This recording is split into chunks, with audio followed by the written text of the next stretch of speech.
सुरता साहित्य की धरोहर के इस विशेष अंक में आप सभी श्रोताओं का हार्दिक स्वागत है। आज हम चर्चा करेंगे छत्तीसगढ़ की मिट्टी से उपजी उस अद्भुत लोक कला पर जो सुनने में जितनी सरल लगती है उतनी ही गहराई अपने भीतर समेटे हुए है, पैरा कला। धान के पुआल से सजीव आकृतियां गढ़ने की यह परंपरा केवल एक कला नहीं बल्कि छत्तीसगढ़ के जीवन दर्शन का प्रतिबिंब है। इस कला की बारीकियों, इतिहास और आज के समय में इसके पुनर्जागरण को समझने के लिए हम चर्चा करेंगे रमेश चौहान की पुस्तक छत्तीसगढ़ की पारंपरिक पैरा कला एक गाइड पर। इस पुस्तक में लेखक न केवल पैरा कला की तकनीकी प्रक्रिया को बताते हैं बल्कि इसे लोक संस्कृति, पर्यावरण और आत्मनिर्भरता से जोड़ते हुए इसे छत्तीसगढ़ की पहचान के रूप में प्रस्तुत करते हैं। तो आइए चलें उस संसार में जहां पुआल के तिनके भी बोलते हैं, रंग बिखेरते हैं और एक संस्कृति की कहानी कहते हैं। नमस्कार, आज हम छत्तीसगढ़ की एक बहुत ही खास और पारंपरिक कला की दुनिया में गोता लगाने वाले हैं, पैरा कला। नमस्कार। हाँ, पैरा कला जो धान के पुआल से बनती है। बिल्कुल, हमारे पास रमेश चौहान जी की किताब छत्तीसगढ़ की पारंपरिक पैरा कला के कुछ अंश हैं और हमारा मकसद है इस अनूठी कला को गहराई से समझना, मतलब इसका इतिहास, इसकी तकनीकें क्या हैं, कौन है वो कलाकार जो इसे बना रहे हैं, और हाँ, आज के ज़माने में इसका क्या महत्व है, ये सब। तो चलिए धान के इन सुनहरे तिनकों की कलात्मक यात्रा शुरू करते हैं। तो सबसे पहले ये पैरा कला आखिर है क्या? नाम से तो लगता है धान से जुड़ी है। हाँ, बिल्कुल सही समझ रहे हैं आप। इसकी जड़ें तो धान कला से ही जुड़ी हैं, जिसमें पहले धान की बालियों का इस्तेमाल होता था। अच्छा, धान की बालियों का। हाँ, बाद में इसमें धान का सूखा पुआल, जिसे पैरा कहते हैं, वो भी शामिल हो गया। पहले पैरा को बुनकर भी कलाकृतियां बनती थीं, लेकिन आजकल जो ज्यादा चलन में है वो है पैरा को चिपकाकर सुंदर डिजाइन बनाना। ओ, तो बुनना और चिपकाना दोनों। हाँ, तो आज जब हम पैरा आर्ट कहते हैं ना, तो उसमें ये सब आ जाता है, धान की बाली का काम भी और सूखे पैरा को चिपकाकर बनाने वाली कला भी।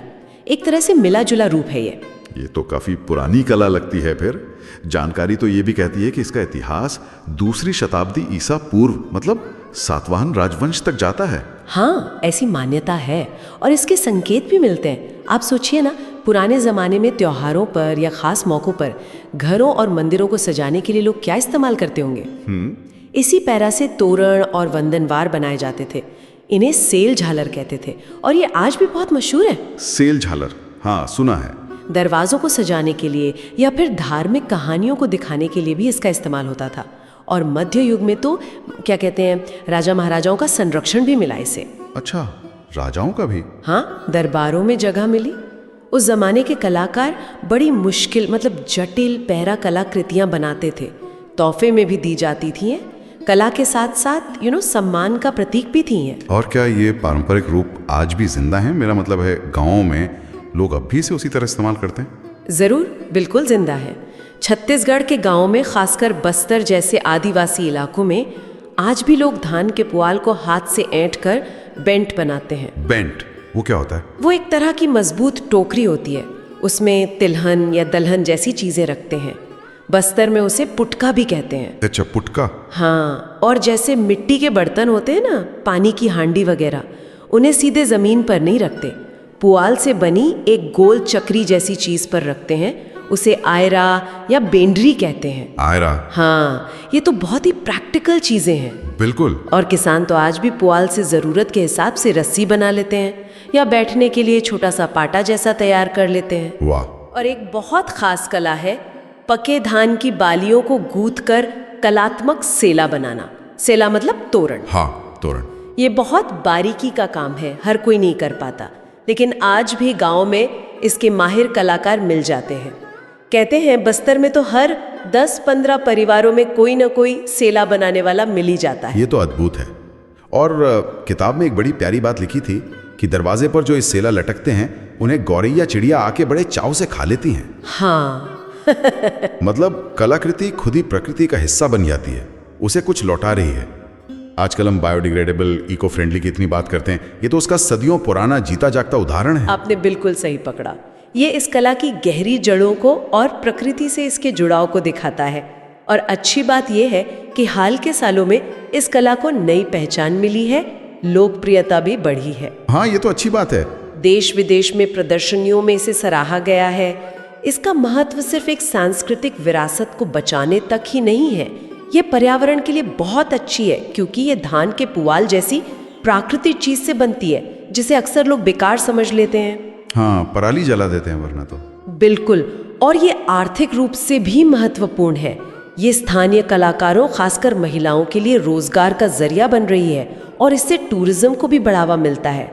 छत्तीसगढ़ सरकार भी इसे प्रमोट कर रही है। तो ये बनती कैसे है? मतलब इसे बनाने के लिए क्या क्या सामान चाहिए होता है? किताब में एक तस्वीर थी जिसमें कुछ कैंची, गोंद, कागज और पैरा जैसी चीजें दिख रही थी। हाँ, वो बेसिक सामान है। मुख्य चीज तो पैरा ही है, धान का पुआल। फिर उसे काटने तराशने के लिए तेज धार वाली ब्लेड या कैंची चाहिए, चिपकाने के लिए अच्छा गोंद, और जिस पर पूरी कलाकृति का आधार बनता है वो होता है बटर पेपर या फिर कोई ड्राइंग बोर्ड या कार्डबोर्ड। ओके। बैकग्राउंड के लिए, मतलब पीछे रंगत देने और डिजाइन उभारने के लिए कपड़ा इस्तेमाल होता है। ज्यादातर काला रंग इस्तेमाल करते हैं क्योंकि उस पे पैरा के रंग खिलते हैं, लेकिन हाँ, गहरे लाल या नीले रंग का भी इस्तेमाल होता है। अच्छा। और आखिर में जब पूरी आर्ट बन जाती है तो उसे टिकाऊ बनाने और उसमें एक खास चमक लाने के लिए वुड ऑयल लगाते हैं। उसके लिए ब्रश चाहिए होता है और फिर उसे फ्रेम कर देते हैं। अच्छा, वुड ऑयल से फिनिशिंग होती है। पर पैरा को इस्तेमाल करने से पहले कुछ तैयारी भी करनी पड़ती होगी? मतलब खेत से लाकर सीधे तो इस्तेमाल नहीं कर सकते ना? नहीं नहीं, बिल्कुल नहीं। इसकी एक पूरी प्रक्रिया है। फसल कटने के बाद सबसे पहले पैरा को धूप में अच्छे से सुखाना पड़ता है। ठीक है। फिर उसमें जो धूल, मिट्टी या दूसरी गंदगी लगी होती है उसे हटाते, साफ करते। इसके बाद सबसे जरूरी काम होता है छंटाई का। छंटाई किस आधार पर? पैरा को उसके आकार, उसकी मोटाई और सबसे जरूरी उसके प्राकृतिक रंग के आधार पर अलग अलग किया जाता है। ओह, रंग के आधार पर भी? हाँ, यही तो अहम है। फिर डिजाइन के हिसाब से उसे काटा जाता है और जरूरी आकार दिए जाते हैं। आमतौर पर 3 मुख्य आकार होते हैं: हीरे जैसा यानी डायमंड शेप, तिकोना यानी ट्रायंगल और लंबा स्ट्रिप जैसा। इन्हीं टुकड़ों को जोड़ जोड़कर पूरा डिजाइन बनता है। अच्छा, डायमंड, ट्रायंगल और स्ट्रिप। हाँ, और आखिर में इस तैयार पैरा को नमी से बचाकर सूखी जगह पर स्टोर करके रखा जाता है। और जब बनाना हो तब? हाँ, बनाने से ठीक पहले सूखे पैरा को थोड़ा लचीला बनाने के लिए कुछ घंटे पानी में भिगो कर रखते हैं। अच्छा, पानी में? हाँ, ताकि वो थोड़ा नरम हो जाए और टूटे नहीं। फिर बटर पेपर पर जो डिजाइन बनाया है उसके मुताबिक पैरा के टुकड़ों को सावधानी से गोंद लगाकर चिपकाया जाता है। पूरी कलाकृति बन जाने के बाद, जैसा मैंने बताया, वुड ऑयल की कोटिंग करते हैं ताकि वो सालों साल चले और उसमें एक सुंदर चमक बनी रहे, और फिर उसे फ्रेम कर देते हैं। लेकिन सबसे हैरान करने वाली बात जो इस किताब में बताई गई वो ये है कि इसमें किसी भी तरह के बाहरी रंग, मतलब आर्टिफिशियल कलर्स इस्तेमाल नहीं होते। ये कैसे मुमकिन है? सिर्फ पराग के रंग से पूरी तस्वीर कैसे बन जाती है? यही तो इस कला का असली जादू है, इसकी पहचान है। आप सोचिए, पूरी की पूरी कलाकृति सिर्फ पराग के अपने कुदरती रंगों से सजती है। सिर्फ कुदरती रंगों से? हाँ, परा हमें मुख्य रूप से 3 प्राकृतिक रंग देता है: पीला, सफेद और भूरा। पीला, सफेद और भूरा। ओके। और कमाल की बात यह है कि इनमें से हर रंग के 3 शेड्स मिलते हैं: हल्का, मध्यम और गहरा। अरे वाह, हर रंग के 3 शेड्स। हाँ, तो इस तरह कलाकारों के पास रंगों के कॉम्बिनेशन के लिए कुल मिला के 9 प्राकृतिक शेड्स हो जाते हैं। 9 शेड्स सिर्फ परा से? ये रंग आते कहाँ से? अलग अलग कैसे होते हैं? देखिए, जो हल्का पीला रंग है वो ताजे कटे परा से मिलता है। अच्छा, गहरा पीला रंग या तो धान की कुछ खास किस्मों के पैरा से आता है, या फिर जब पैरा थोड़ा पुराना होता है, धूप और पानी के असर से उसका रंग थोड़ा गहरा हो जाता है। सफेद रंग पैरा के अंदरूनी हिस्से से मिलता है, मतलब खोल के नीचे जो तना होता है ना। ओह, अंदर से। हाँ, और भूरा रंग तब आता है जब पैरा और पुराना होने लगता है। कलाकार इन्हीं 9 शेड्स का इस्तेमाल करते हैं: हल्के, मध्यम और गहरे, पीले, सफेद और भूरे रंगों का। इन्हीं को सही जगह पर इस्तेमाल करके वो तस्वीरों में गहराई, उभार, छाया यानी शेडिंग और चमक यानी हाइलाइटिंग दिखाते हैं। तो ये सिर्फ पैरा चिपकाना भर नहीं है, जैसा आपने कहा, ये तो रंगों की गहरी समझ और बहुत ज्यादा कौशल का काम लगता है। सिर्फ 9 प्राकृतिक शेड से रियलिस्टिक चित्र बनाना तो बड़ी चुनौती होगी। बिल्कुल, और यही चुनौती कलाकारों की रचनात्मकता को निखारती है। इसमें कई तकनीकें लगती हैं। पहले बटर पेपर पर डिजाइन की बाहरी रेखा बनाना, जिसे आउटलाइनिंग कहते हैं। हाँ। फिर पैरा के सही रंग और आकार के टुकड़ों को चुनकर सही जगह पर रखना यानी प्लेसमेंट, और फिर बारीकी से चिपकाना, ग्लूइंग। तस्वीर में गहराई और 3D जैसा प्रभाव लाने के लिए पैरा की परतें एक के ऊपर एक चढ़ाई जाती हैं, जिसे लेयरिंग कहते हैं। लेयरिंग, हाँ। फिर जैसा हमने बात की, इन्हीं प्राकृतिक रंगों से शेडिंग और हाइलाइटिंग की जाती है, और आखिर में वुड ऑयल से फिनिशिंग। इस पूरे काम में गजब का धैर्य चाहिए, एकाग्रता और सदे हुए हाथों की जरूरत होती है।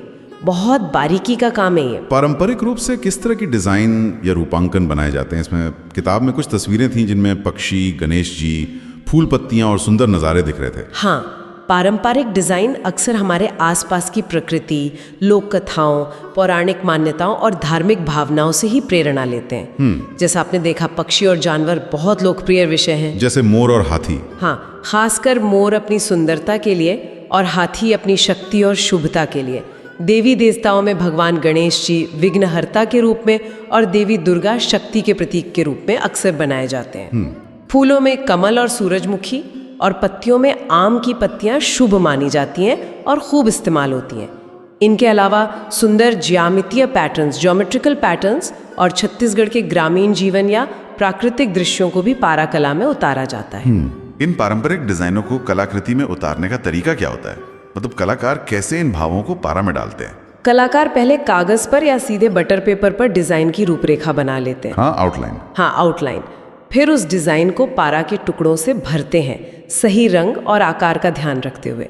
अलग अलग हिस्सों को, जैसे मान लीजिए फूल की पंखुड़ियां हैं या किसी जानवर के शरीर का उभार दिखाना है, तो उसके लिए परत दर परत पारा लगाया जाता है। वही लेयरिंग। हाँ, लेयरिंग।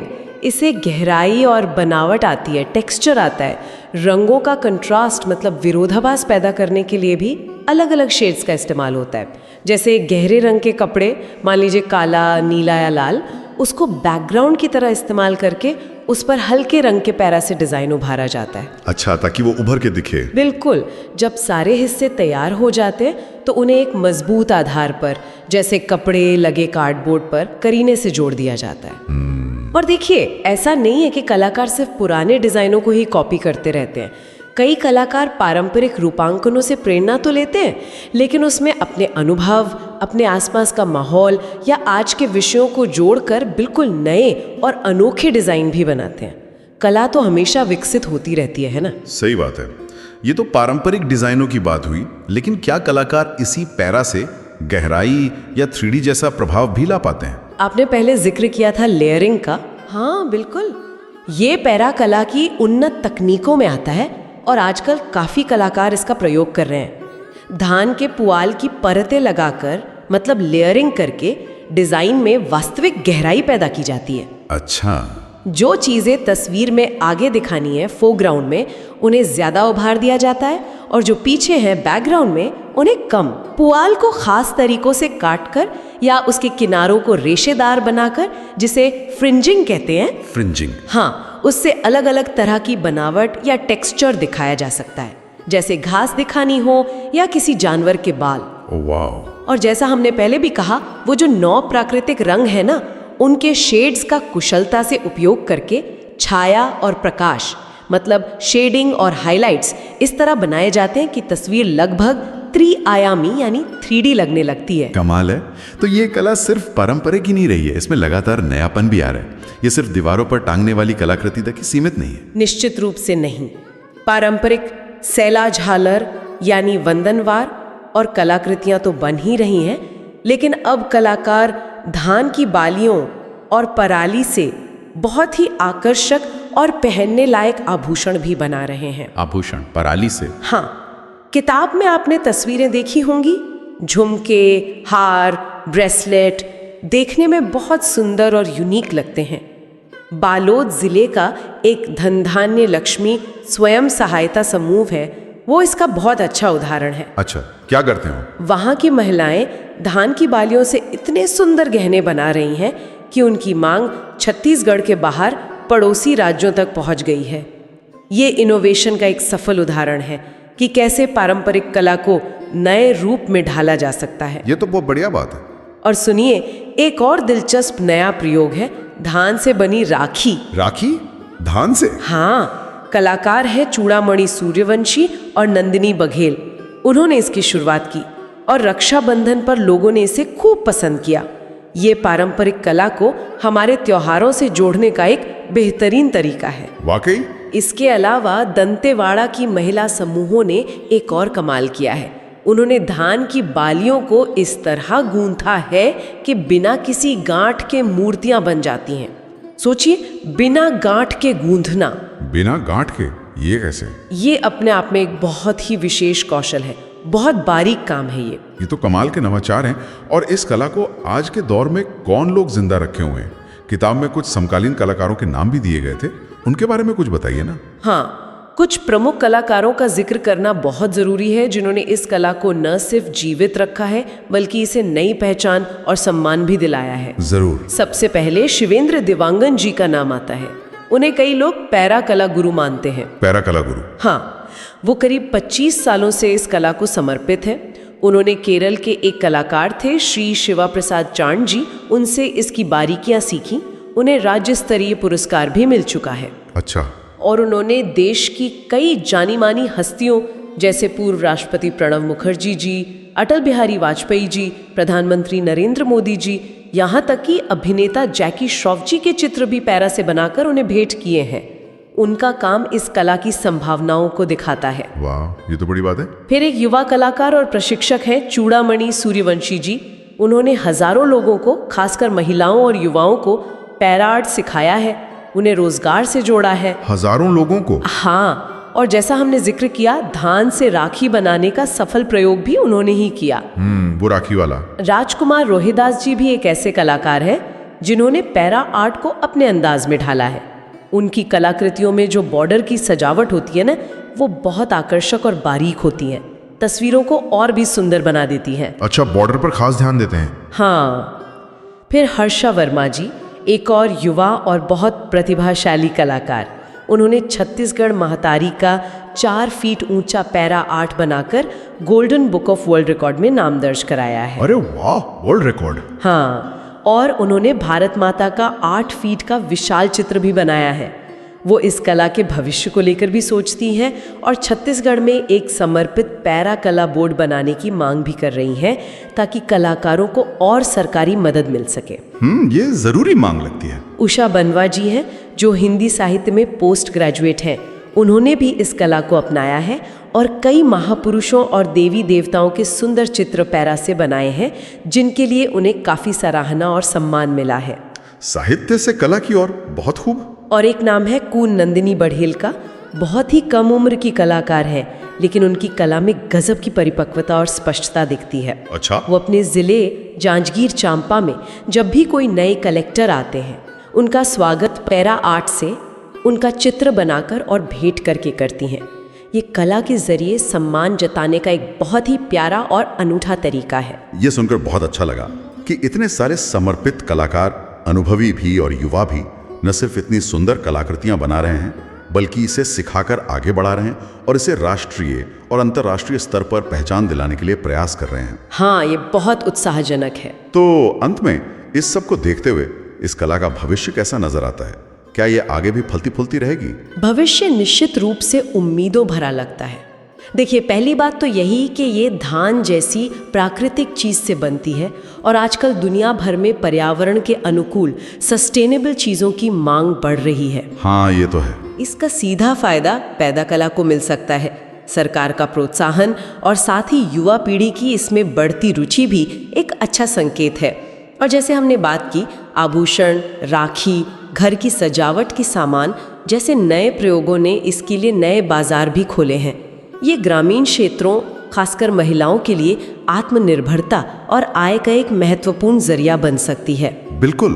हालांकि ये भी सच है कि कुछ चुनौतियां हैं जिनका सामना करना जरूरी है। अच्छा, क्या चुनौतियां? जैसे इन कलाकारों को अपने बनाए सामान को बेचने के लिए सही बाजार और मंच नहीं मिल पाता। मतलब मार्केटिंग और बिक्री की समस्या है।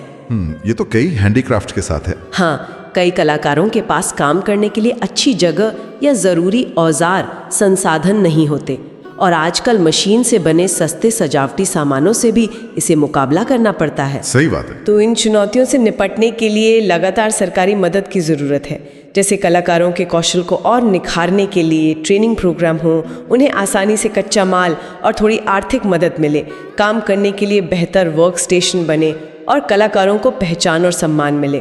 शायद एक पैरा कला विकास बोर्ड का गठन, जैसा हर्षा वर्मा जी ने सुझाव दिया था, इस दिशा में एक ठोस कदम हो सकता है। हाँ, एक समर्पित संस्था हो तो शायद चीजें बेहतर हों। ये सिर्फ एक कला नहीं है, बल्कि ये छत्तीसगढ़ और भारत की एक जीती जागती सांस्कृतिक विरासत भी है। बिल्कुल, ये छत्तीसगढ़ की मिट्टी, यहाँ के लोगों की रचनात्मकता, उनके पारंपरिक ज्ञान और सांस्कृतिक विविधता का आईना है। इसे सहेजना और बढ़ावा देना सिर्फ हमारी सांस्कृतिक पहचान को बचाए रखने के लिए ही जरूरी नहीं है, बल्कि ये उन अनगिनत कारीगरों को आर्थिक सहारा देता है जो चुपचाप इस कला को जिंदा रखे हुए हैं। और साथ ही ये कला की दुनिया में टिकाऊपन, सस्टेनेबिलिटी का एक बेहतरीन उदाहरण पेश करता है। तो हमने देखा कि कैसे धान के सुनहरे तिनकों से बुनी गई ये कला सिर्फ देखने में ही सुंदर नहीं है, बल्कि अपने अंदर सदियों का इतिहास, गहरी संस्कृति, अद्भुत मानवीय कौशल और भविष्य की अनगिनत संभावनाओं को समेटे हुए हैं। ये बाकी हमें सोचने पर मजबूर करता है कि कैसे धान की पराली जैसी साधारण रोजमर्रा की चीज, जिसे अक्सर हम खेतों में जला देते हैं या बेकार समझ लेते हैं, वही किसी कलाकार के हाथों में आकर इतनी गहरी, कलात्मक और सार्थक रचनाओं का रूप ले सकती है। ये साधारण में छिपे असाधारण का प्रतीक है, कह सकते हैं। शायद यह हमें याद दिलाता है कि सुंदरता और कला महंगी चीजों या बहुत जटिल तकनीकों में ही नहीं होती, वो हमारे आसपास बिखरी पड़ी साधारण चीजों में भी छिपी हो सकती है। बस उन्हें देखने वाली नजर चाहिए। क्या पता अगली महान आकलात्मक प्रेरणा हमें अपने पैरों तले रौंदी जा रही सूखी घास में ही मिल जाए, है ना? बिल्कुल, कौन जाने। छत्तीसगढ़ की इस अनूठी पारा कला की इस गहरी पड़ताल में हमारे साथ शामिल होने के लिए धन्यवाद। धन्यवाद। रमेश चौहान की छत्तीसगढ़ की पारंपरिक पैरा कला केवल एक पुस्तक नहीं, बल्कि यह उस लोक आत्मा का लेखा जोखा है जो हर खेत, हर घर और हर कलाकार की उंगलियों में बसती है। इसमें निहित है माटी की गंध, लोक की लय और सृजन की अनंत संभावना। आज के इस एपिसोड में हमने जाना कि पैरा कला केवल अतीत की निशानी नहीं, बल्कि भविष्य की दिशा भी बन सकती है, अगर हम इसे नई पीढ़ी तक सही भाव से पहुंचा सकें। सुरता साहित्य की धरोहर में हम आगे भी इसी तरह छत्तीसगढ़ की सांस्कृतिक विरासत के और पहलुओं को उजागर करते रहेंगे। आप जुड़े रहिए, सुनते रहिए सुरता साहित्य की धरोहर।